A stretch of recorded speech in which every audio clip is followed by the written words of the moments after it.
నమస్తే. Welcome to our channel. Senior journalist Damu Balaji గారు ఉన్నారు. వారితో మాట్లాడదాం. సార్ నమస్తే సార్. నమస్తే. సార్ వెస్ట్ గోదావరిలో ఒక ఆసక్తికరమైన న్యూస్ బయటకొచ్చింది సార్. ఏంటంటే ఒక మహిళకి పార్సిల్ వచ్చింది. అది ఓపెన్ చేసి చూస్తే ఒక డెడ్ బాడీ. అసలు ఆ డెడ్ బాడీ ఎవరిది? ఈమెకి ఎందుకొచ్చింది అనే విషయం తెలియలేదు సార్. అయితే పోలీసులు అసలు ఎందుకిలా జరిగింది? ఈ డెడ్ బాడీ ఈమె ఇంటికి ఎందుకొచ్చింది? ఈ డెడ్ బాడీ ఎవరిది? అని చాలా పరిశోధన చేస్తున్నారు కానీ ఇంకా విషయం అయితే పూర్తిగా బయటికి రాలేదు సార్. అసలు ఆ విషయం ఏంటి? పూర్తి న్యూస్ చెప్పండి. ఇదొక ఇంట్రెస్టింగ్ సినిమాటిక్ అండి. సినిమా స్టోరీ లాగా ఉంది. నేను ఈ మధ్యకాలంలో ఇలాంటి క్రైమ్ స్టోరీ చూడలేదు. సో అది విచిత్రమైనది ఉంది కానీ కొంతవరకు ఛేదించగలిగారు పోలీసులు. నిజానికి ఇది జరిగి కూడా 10 రోజులు దాటింది. కొంతవరకు ఛేదించగలిగారు కానీ ఇంకా పూర్తిగా అయితే కేసుని ఛేదించలేకపోయారు. వెరీ ఇంట్రెస్టింగ్ స్టోరీ ఇది.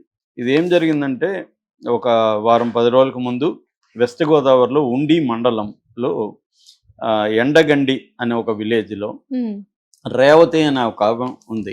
ఆమె భర్తతో విడిపోయి 13 ఏళ్ళుగా, భర్త విడిపోవడం కాదు, భర్త తాగుడికి బానిసై అప్పులు చేసి ఆయన వెళ్ళిపోయాడు ఎక్కడికో. అప్పటి నుంచి ఆమె ఒంటరిగా ఉంటుంది.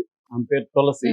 సో తులసి అనే ఆమె ఒంటరిగా ఉంటుంది ఆ ఎండగండి విలేజ్లో. ఆమె ఇప్పుడు కొంత సంపాదించుకొని చిన్న ఇల్లు కట్టుకుంటుంది. ఆమె క్షత్రియ కమ్యూనిటీ.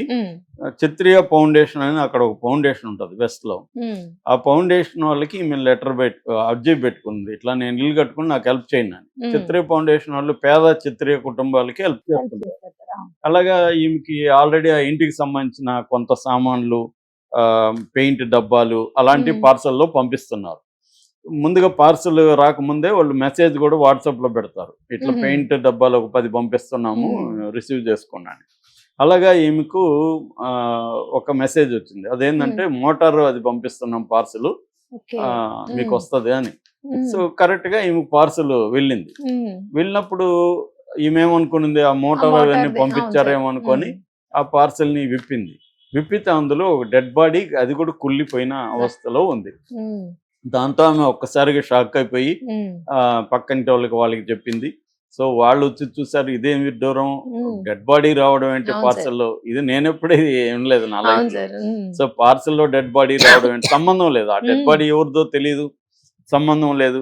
ఫస్ట్ ఏమో తన వెళ్ళిపోయిన భర్తదా అనుకునింది, కానీ ముఖం అయితే అర్థమవుతుంది ఆమెకి కుళ్ళినా కూడా. సో అది కాదు. సో పోలీసులకి చెప్పారు. పోలీసులు చూస్తే కూడా ఏమీ అర్థం కాలేదు. డెడ్ బాడీ ఎవరో ఆ పార్సల్ డెలివరీ చేసిన అతన్ని అడిగితే ఎవరో ఒక ఎర్ర మాస్క్ వేసుకున్న ఒక మహిళ కారులో దిగి ఈ పార్సల్ని ఇచ్చింది అని ఆటో వాడు చెప్పాడు. సో ఆ కారు ఎవరిది అది ట్రేస్ చేయడం కష్టం అయిపోయింది, ఎందుకంటే సిటీలో ఉన్నట్టుగా ఎక్కడంటే అక్కడ సీసీటీవీలో ఉండవు కాబట్టి అది సాధ్యం కాలేదు. ఆటో వాడు ఇంకా అంతకంటే అతను ఏం చెప్పలేడు. సో డబ్బులు ఇచ్చి పలానా ఇంట్లో ఇచ్చాయంటే అతను ఇచ్చేసాడు, అతనికి ఏం తెలుసు దాంట్లో అది ఉందని. సో ఇక్కడ నుంచి పరిశోధన ప్రారంభించారు.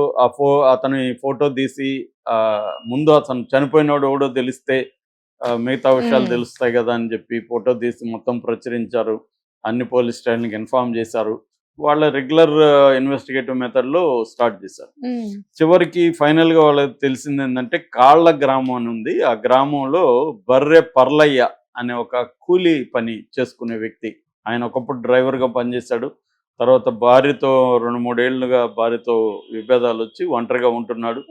ఎక్కడ కూలీ పని దొరికితే అక్కడికి వెళ్తాడు, అక్కడే తిని పడుకుంటాడు, అలాగా ఉంటున్నాడు. ఆయనకి 2 కొడుకులు ఉన్నారు కానీ ఆయనకి సంబంధం లేదు. సో అలాంటి వ్యక్తి నిజానికి ఊర్లో అతనికి చాలా మంచి పేరు ఉంది, ఎవరు జోరికి వెళ్ళడు, చాలా మంచి వ్యక్తి అనే పేరుంది. అతని డెడ్ బాడీ అని తెలిసింది. అక్కడి నుంచి వీళ్ళు మళ్ళీ పరిశోధన ప్రారంభించారు. ఇతన్ని ఎవరు చంపుండొచ్చు, ఇతనికి ఎవరైనా ఎనిమీస్ ఉన్నారా అనేది ఒకటి. అతన్ని చంపితే వీళ్ళకి ఎందుకు డెడ్ బాడీ పంపించారు, ఈ లింక్ ఏమన్నా ఉందా అని వీళ్ళు ఆ యాంగిల్లో ఆలోచించారు. సో ఆ యాంగిల్ ఆలోచిస్తే ఇతన్ని ఒక కూలీ పనికి ఒక అతను పెట్టుకున్నాడు, శ్రీధర్ వర్మ అతని పేరు అనే విషయం వీళ్ళకి తెలిసింది. సో ఈ శ్రీధర్ వర్మ ఫోన్ నెంబర్ అది తీసుకుంటే అది ఫోన్ ట్రేస్ అవ్వట్లేదు. సో శ్రీధర్ వర్మని ఎతకడం మొదలు పెట్టారు. ఓహో, శ్రీధర్ వర్మని పట్టుకుంటే ఏమన్నా దీనికి తెలుస్తుందేమో, అతని దగ్గర కూలిపోయినాడు అంటున్నారు. ఎందుకంటే రాజు అనే అతన్ని, ఈ పర్లయ్య అనే అతన్ని, ఇద్దరిని వాళ్ళు కూలికి పిలిచారు. మ్మ్. ఈ రాజు చెప్పాడు నన్ను మ్మ్. కూడా పిలిచారు, పర్లైన్ కూడా వాళ్ళు పిలిచారని పోలీసులకి. మ్మ్. అలాగే వీళ్ళు ట్రేస్ చేయడం మొదలు పెడితే అక్కడ ఒక పక్క ఊరు ఒకటి ఉంది, తాళ్ళపాలెం అని. ఆ తాళ్ళపాలెం దగ్గర వీళ్ళు కారు వదిలిపెట్టి వెళ్ళిపోయారు. ఈ కారు ఏదైతే గుర్తుపట్టాడు ఆటో, మాస్క్ కారు వేసుకుని ఒక మహిళ మహిళ వచ్చిందన్నారు వచ్చింది కదా, కదా, ఆ ఆ కారు కారు. ఉంది అక్కడ. ఆ, ఆ. ఆ కారు నెంబర్ చూస్తే కారు 2 వీలర్ది అని తెలుసు, కార్ది కాదు అది, 2 wheeler two number. Wheeler 2 number. Wheeler okay. The అంటే ఈ శ్రీధర్ వర్మ. మ్మ్. సో ఓహో, ఈ కారుకి శ్రీధర్ వర్మకి హత్యకి ఏదో సంబంధం ఉంది, డెడ్ బాడీకి మ్మ్. అనేది అయితే పోలీసులు నిర్ధారణకు వచ్చారు.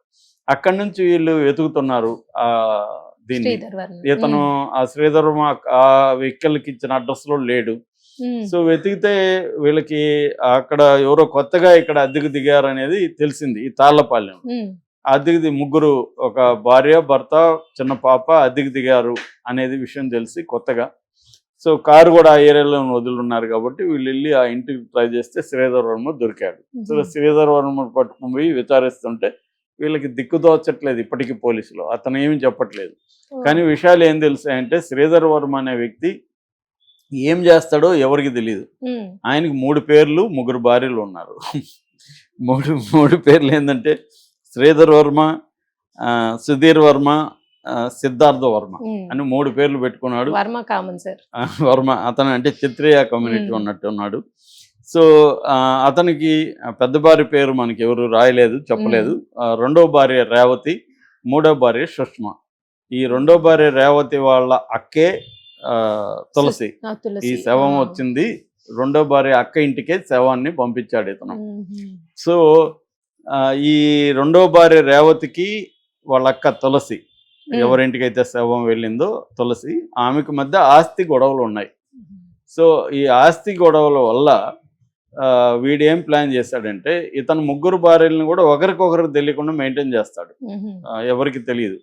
ఒక దగ్గర ఏమో నాకు అక్వా చెరువులు ఉన్నాయని చెప్తాడు, ఇంకొకరి దగ్గర ఏమో నేను అక్వా ఫ్యాక్టరీలో జాబ్ చేస్తున్నానని చెప్తున్నాడు. ఇలాగా రకరకాలుగా చెప్తున్నాడు.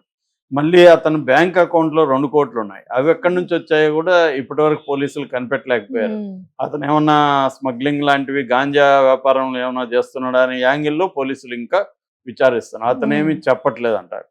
అది కూడా విచిత్రంగా ఉంది. అంటే మామూలుగా అయితే పోలీసులు కొడితే ఎలాంటి వాళ్ళని చెప్తారు, వీళ్ళు కూడా కొట్టుంటారు మామూలుగా. మరి కొట్టారా లేకపోతే పోలీసులకు కూడా ఏమన్నా వాడు 2 కోట్లు ఉండేవాడు పోలీసులకి 50 లక్షలు ఇలేడా, అట్లేమన్నా జరిగిందా తెలియదు మనకి. అంటే నేనేం పోలీసుల్ని తప్పు పట్టట్లేదు, జరిగే విషయం చెప్తున్నా జనరల్ గా.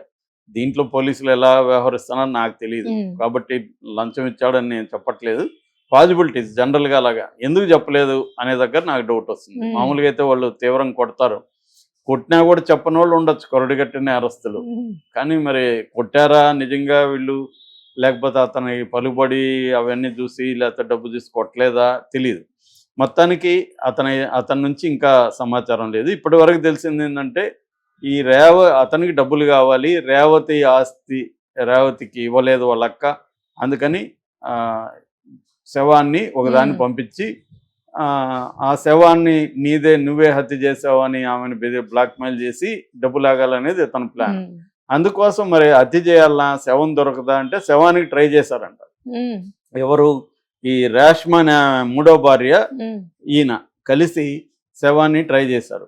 శవాన్ని ట్రై చేస్తే ఎక్కడ దొరకలేదు వాళ్ళకి.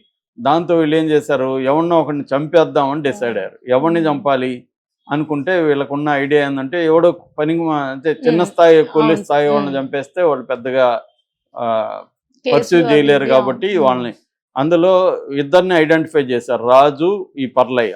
రాజుకేమో కొద్దిగా ఫ్యామిలీ స్ట్రాంగ్ గా ఉందంట. సో వీళ్ళ ఫ్యామిలీ స్ట్రాంగ్ గా ఉంది, రాజుని కానీ హత్య చేస్తే ఫ్యామిలీ గట్టిగా నిలబడతారు కాబట్టి రాజు వద్దు. పర్లయ్యని స్టడీ చేస్తే పర్లయ్య ఫ్యామిలీతో దూరంగా ఉంటున్నాడు, విడిపోయాడు, వాళ్ళు పెద్దగా పట్టించుకోరు ఈయన చంపితే. కాబట్టి ఎవరు గట్టిగా ఈయన తరపున కేసును డీల్ చేయరు. ఇవన్నీ అతను కొంత కామన్ సెన్స్, ఇవన్నీ అండర్స్టాండింగ్, క్రైమ్ కి సంబంధించి అండర్స్టాండింగ్ ఉన్నాయి ఎవరికి, ఈ 3 పేర్ల వర్మకి. సో అతను స్టడీ చేసి ఏం చేశాడంటే ఈ పర్లయ్యని ఐడెంటిఫై చేసి అతనికి మంచిగా మందు తాగిచ్చి వీళ్ళ ఇంటికి తీసుకెళ్ళాడు. సుష్మా ఇంటికి మందు తాగారు. తాగిన కారు ఉంది ఇతనికి, ఈ వర్మకి. కారులో తీసుకెళ్ళి ఒక రిమోట్ ప్లేస్ లో వాళ్ళ భార్య సహాయంతో చంపేసి ఉమ్, ఆల్రెడీ రెండు శవపేటికలు కొన్నాడంట, కాఫిన్స్ రెండు కొన్నాడు. ఉమ్, మరి ఇద్దరిని హత్య చేయాలనుకున్నాడా, రెండోది ఎందుకు కొన్నాడో కూడా ఇప్పటి వరకు పోలీసులు బయట పెట్టట్లేదు. అట్లాగే చేతబడికి సంబంధించిన వస్తువులు కూడా వాళ్ళ ఇంట్లో ఉన్నాయంట. మరి ఈ తులసిని చేతబడి చేసి ఆమెను ఏమన్నా హామ్ చేయాలనుకున్నాడేమో తెలియదు. సో మొత్తానికి ఒక శవపేటికలో ఈ బాడీని పెట్టి ఈ మళ్ళీ ఏమో చంపడానికేమో మూడో భార్య, ఈ బాడీని ట్రాన్స్ఫర్ చేయడానికేమో రేవతి, ఎవరు తులసి వాళ్ళ చెల్లెలు, రెండో భార్య. ఆమె ద్వారా ఆమెకి ఒక ఎర్రమాస కట్టించి కారు తీపిచ్చి ఆమె ద్వారా దాన్ని పంపించాడు. సో అట్లా ఇద్దరు భార్యలు ఇతనికి హెల్ప్ చేశారు, ఒకరికి తెలియకుండా ఒకరు. ఇతను అలాగా శవాన్ని ఆమెకు పంపించి ఆమెను బ్లాక్ మెయిల్ చేయడం మొదలు పెట్టాడు. అయితే ఆమె సెల్ ఫోన్ కూడా లాగేసుకున్నాడు అంట. ఆమె కూడా ఇవంతా బిగినింగ్ లో చెప్పలా, శవం ఎందుకు వచ్చిందో తెలియదని ఆమె చెప్తుంది. ఎందుకంటే ఇవన్నీ బయటికి ఎందుకని పోలీసులు చెప్పినాక ఆమె కూడా అసలు విషయాలు చెప్పింది. సో ఇది విషయం బేసిక్ గా. ఇప్పుడు ప్రశ్నలు ఏంటంటే వీడు 40 సిమ్ములు వాడాడంటండి ఈ ఆపరేషన్ మొత్తంలో. 40 సిమ్ములు అంటే కొంత క్రైమ్ నాలెడ్జ్ అయితే ఉంది అతనికి. ఇంత క్రైమ్ నాలెడ్జ్ ఉన్నోడు చంపినాక దొరికిపోతే కూడా పోలీసులను ఎలా మ్యానిపులేట్ చేయాలో కూడా తెలిసి ఉంటది. అందువల్ల కూడా మొత్తం సమాచారం రావట్లేదు. ఏదేమైనా అతను ఎందుకు చేశాడో తెలిసిపోయింది. అయితే అతని బ్యాక్గ్రౌండ్ ఏంటి, అతను డబ్బులు ఎక్కడ సంపాదిస్తున్నాడు, ఆ విషయాలు అయితే బయటికి రాలేదు.